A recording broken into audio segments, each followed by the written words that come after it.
I just got back from Disney World about a month ago with my 3-month-old, and let me tell you how it went.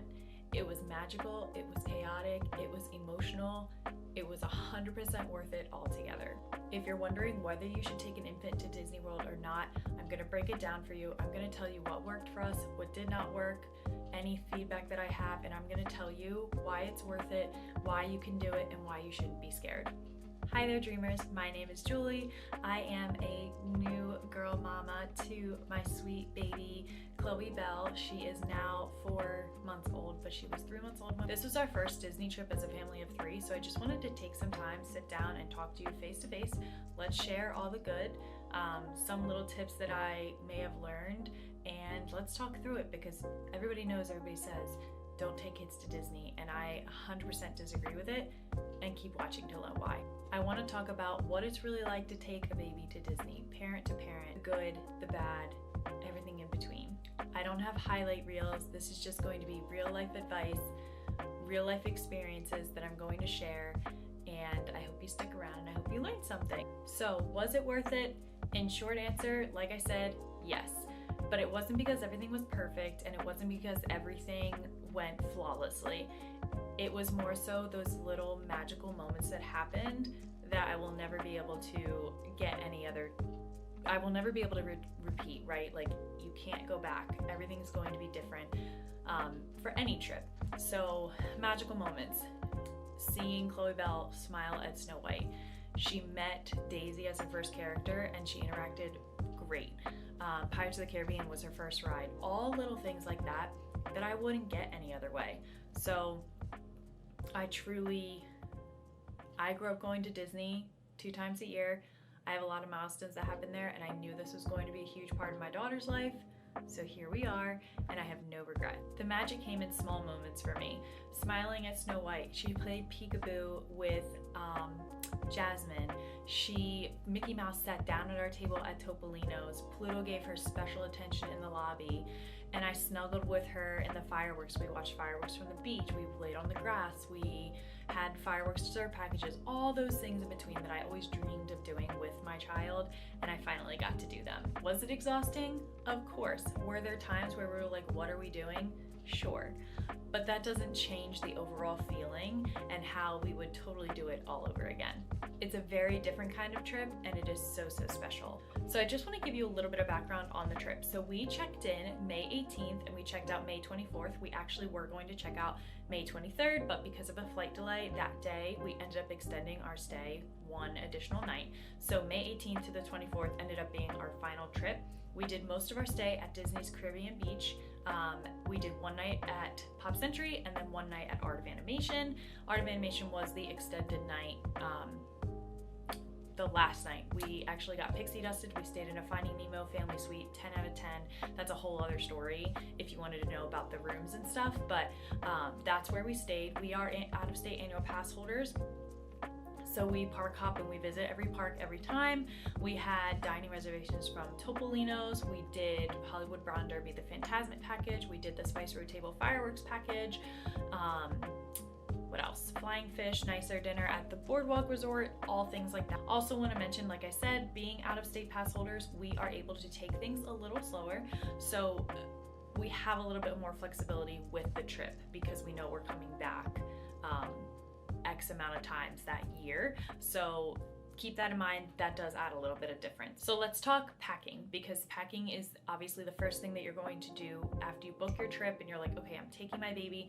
What do I need to bring? These are the must-haves that you most definitely need. First is a stroller rain cover. I don't care what time of year you are going to Disney World or Florida in general, it will rain, whether it's a quick shower or a thunderstorm of some type. Florida is known for rain, so you want to have a stroller rain cover. If you're going inside, put the stroller rain cover on. Even if nobody else has theirs on, you will be happy that you did, because nobody wants to put a child in a wet stroller, and your child doesn't want to sit there, your baby doesn't want to sit there. Just go ahead and put the stroller rain cover on. My next is muslin blankets of some type. So I have a Milk Snob Disney Princess one. It's very light fabric, and if you have a baby that's under 6 months, at least, you cannot put sunscreen on them. So we draped this very lightweight blanket over her legs when she was in the sun, and she didn't get burned. It was 10 out of 10. It doesn't add like heat to them, but you definitely want some type of sun protection. And then you also can use it as a blanket when you go inside to those air conditioned restaurants or attractions. You're going to want a blanket. You also want to have some type of sun hat, because there are times when you can't take the stroller from the stroller parking to the attraction or location they're going to. You're going to want some type of extra sun protection on the little one's head. Air tags and stroller lights. Air tags, because cast members do move strollers as they are condensing and reorganizing. It's not to like plague a trick on you, but you want an air tag in case it gets moved from this stroller parking to another stroller parking. You'll know exactly where it is. And then the other thing is stroller lights. If you go to Fantasmic, you're parking a stroller outside the theater, basically in a sea of strollers. When you leave that theater, it is packed. We had stroller lights on our stroller, and we found our stroller immediately. The amount of people I saw struggling, and I was surprised. I actually maybe saw one other stroller with lights, not many. I was very surprised. Do yourself a favor and get the stroller lights. They're linked.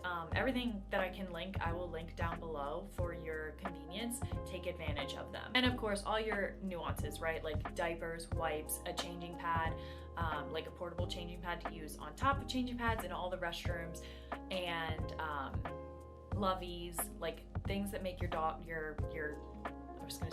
things that make your child comfortable. Always make sure you have them, because this is a new environment, a lot of stimulation, a lot of people. You want to make sure that they're comfortable. Something that will save you so much time and energy and like space when you're packing is only pack the amount of diapers that you need for your travel day.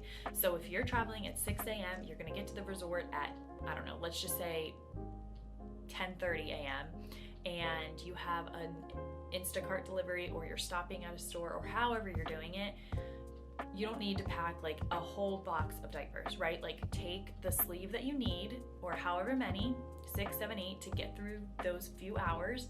Then when you get to the resort, you can have them delivered, and that will save you so much space in your luggage. Trust me, don't try to pack a whole pack of diapers. It's a waste just to have them delivered. So what does a Disney day look like with a baby? I will tell you, we did not rope drop one day.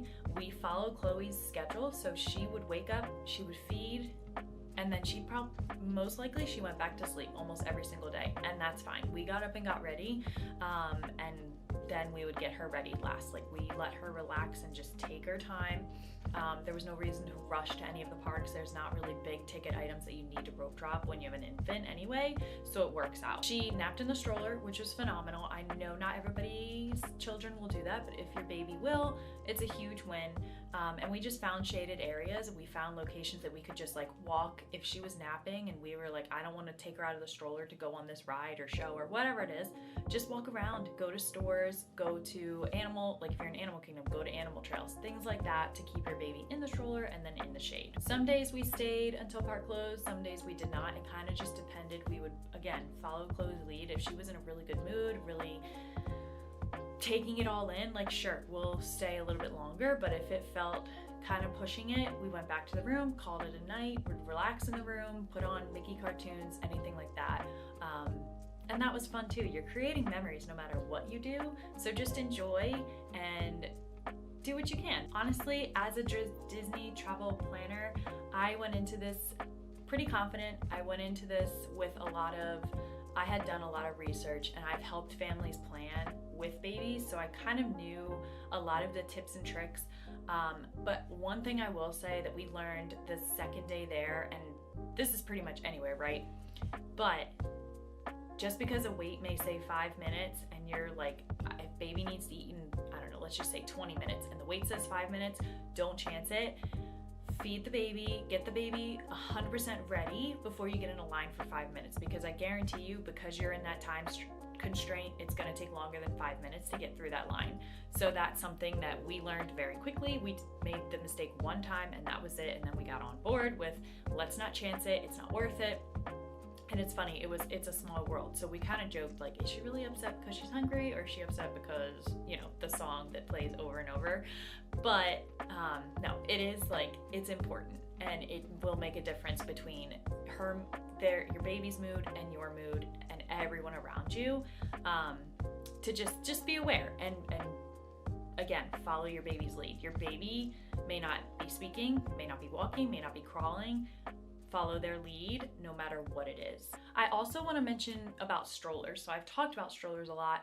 If you are able to carry your baby through the airport or however, if you have like a hip like a tush baby, if you have a front carrier, if you're going to physically carry your baby through the airport so you don't have to drag the stroller through the airport. I know, I see people doing it all the time, and I get it. You have your setup at home that you absolutely love, but it is such a hassle, and your poor partner, significant other, or if it's just you, that's a lot to bring through the airport with the bags.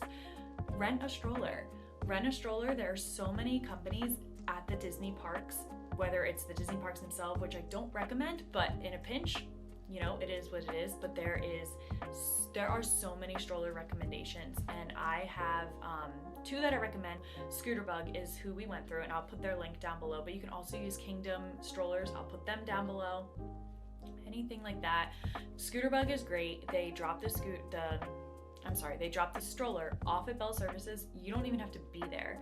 They'll drop it off for you. You get to pick it up. And then when you're done, you drop it off at Bell Services. It's no meet and greet. Like Kingdom strollers, you do have to meet and greet them. You don't have to with Scooterbug. And Scooterbug is the only company that Disney partners with that allows them to do this, which is absolutely amazing.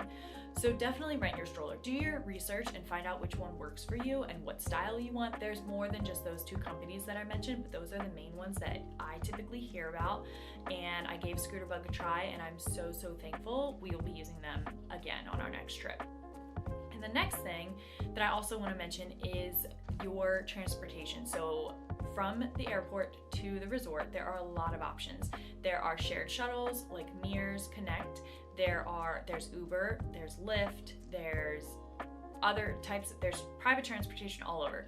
So we used to do Mears, and then the thing with Mears is you could wait forever to get to your resort. And when we get there, I want to go. I want to get to the park, or I want to get to the resort. I want to go. Let me turn you on to MCO to Disney. This transportation company is unmatched. The communication, 10 out of 10. I was getting text messages the day before we were arriving of who was going to be our driver. Here's their phone number, all the information. They meet you at baggage claim, and they help you with your bags. They have the sign with the name on it, you know. They take you to their car, and then if you want, which we did because we wanted to cut out Instacart fees, they'll do a Target curbside pickup for you. So I placed the order the night before. We had a 6 a.m. flight. It was ready for pickup when we landed. So we got our groceries on the way to the resort, and you go right to the resort. You don't share anything. And the reason I looked at this was because I was bringing a baby, and car seats are included. So they don't charge you for car seats, which I love, because if you go through some companies, you do get charged. And Uber, they do allow you to request a car seat, but they charge you for it. So if you have to balance it out and see what works for you and your family. But if you are able to make that private transportation work, it is so worth it. MCO to Disney, I cannot speak high enough about them. I will be using them probably every single time going forward, and I will have their info linked below as well. I do earn a small commission if you do book through them. I want to be upfront about that, but I wouldn't recommend something to you guys if I did not believe in it and fully support them. So please use that link if you are interested in that private transportation. So if you're wondering if taking your baby to Walt Disney World is worth it, I truly believe that it is. This is not about doing everything. It's about slowing down, taking everything in, making those magical memories, having those magical photos, and seeing the magic through your baby's eyes for the first time. You're going to have moments of chaos. You're going to have moments where you might feel like everybody's staring at you. Trust me, they're not. They have kids of their own, or they have issues of their own, or they're having fun on their own. Nobody's even paying attention to you. You are going to create memories that you will never forget, and they're going to be imprinted in your mind forever. Chloe might not remember this trip. She won't. She was 3 months old, and I know, but I will remember it. And those memories mean everything to me. If you're planning a trip with a baby to Walt Disney World or Disneyland, drop your questions in the comments below. I would love to answer them. I love helping other moms and Disney families create Disney memories. I am also a travel planner that specializes in Disney destinations, so if you are looking for extra help, you can always use my quote form below and I will help you plan the best vacation for your family. I'll have my website linked below. And if you are a big planner, I do have a full printable Walt Disney World planning guide. It's over 55 pages on my Etsy shop, and I will link that below as well for your convenience. Thanks so much for watching. I hope your trip with our little one is absolutely magical, and I'll see you in the next one. Bye.